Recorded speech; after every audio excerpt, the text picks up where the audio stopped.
Hi Year 6, this is the recording for Wednesday's lesson. We're going to carry on from where we left off yesterday on the text about Charles Darwin. Darwin's hand is forced. On the 18th of June 1858, aged 49, Darwin opened his mail and got a terrible shock. He had been corresponding with Alfred Russel Wallace, a young self-trained naturalist who was on an expedition in the East Indies. Wallace now asked for Darwin's opinion of a paper he had written. The paper described the theory of evolution by natural selection. The theory Darwin had spent decades gathering evidence for, but had never published. Darwin wrote back offering his opinion that Wallace's paper could be published in any journal of Wallace's choosing. Darwin also showed Wallace's paper to his scientific friends, Charles Lyell, Wallace had requested this, and Joseph Dalton Hooker. Darwin was in crisis at this time because his young son had been terribly sick, eventually dying of scarlet fever on June the 28th. His friends were aware that Darwin actually arrived at the theory first. They decided the joint theories of Darwin and Wallace should be read to the Linnean Society on July the 1st. Darwin did not attend the reading, his place was at his son's funeral. In the event, the reading of the Darwin-Wallace paper provoked little interest. The Origin of Species. Darwin's game-changing book on the origin of species, often called the most important book in the history of biology, became available to the public on November the 24th, 1859. Booksellers immediately sold all 1,250 copies. Trying to avoid controversy, Darwin avoided making any claims for the origin of a particular species, such as Homo sapiens. He did, however, in agreement with his grandfather's much earlier theory, write, "Probably all the organic beings which have ever lived on this earth have descended from some one primordial form, into which life was first breathed." Over the following years, Darwin updated the book regularly. He eventually authored 6 significantly different editions.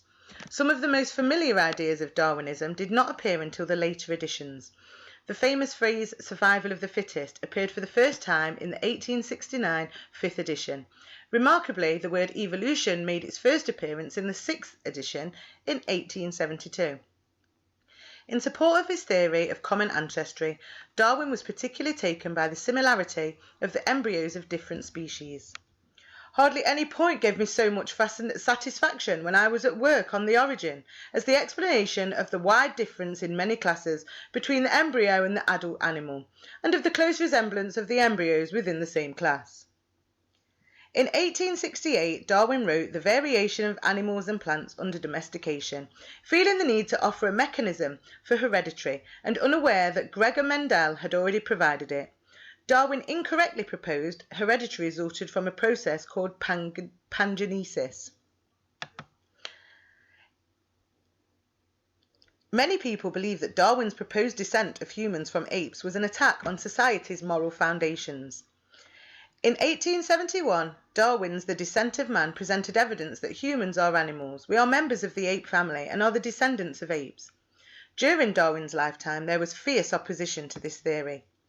The great German pathologist Rudolf Virchow, for example, opposed Darwin from the beginning and never relented in his opposition.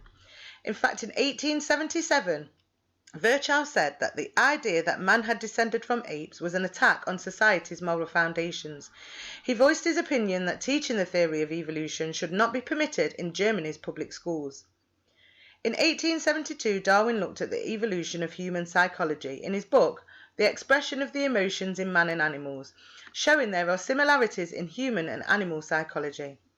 The idea that species evolve had become accepted by most mainstream scientists by about the time the 6th edition of The Origin of Species came out in 1872. The concept of natural selection, however, was less accepted. In considering the rate at which natural selection pushed evolutionary change, Darwin was heavily influenced by his friend Charles Lyell's championing of gradualism. Natural selection acts solely by accumulating slight, successive, favourable variations. It can produce no great or sudden modification. It can act only by very short steps. It was only much later, after publication of the 1930 book, The Genetical Theory of Natural Selection by Ronald Fisher, that evolution by natural selection became widely accepted by mainstream scientists. Fisher unified the theory of natural selection with the hereditary laws of Gregor Mendel. Some personal details and the end. Darwin married Emma Wedgwood on January 29, 1839. He was aged 29 and she was 30. They were first cousins. The couple had 10 children, 3 died in childhood.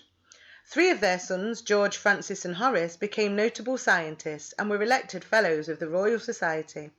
George became an astronomer, Francis a botanist and Horace an engineer. Another son, Leonard, financially supported the publication of Ronald Fisher's earliest work. In 1837, as he began to work on a multi-volume book of observations from the Beagle expedition and simultaneously began seriously researching the transmutation of species, Darwin fell ill. He would be plagued by ill health for the rest of his life. In 1842, he moved with his family to a country house outside London, away from the smoke and dirt. He lived a quiet life, not socialising much, concentrating on family life and writing books and scientific papers. In 1864, Darwin was awarded the Copley Medal, then the greatest honour in science. The award was for his important researches in geology, zoology and botanical physiology.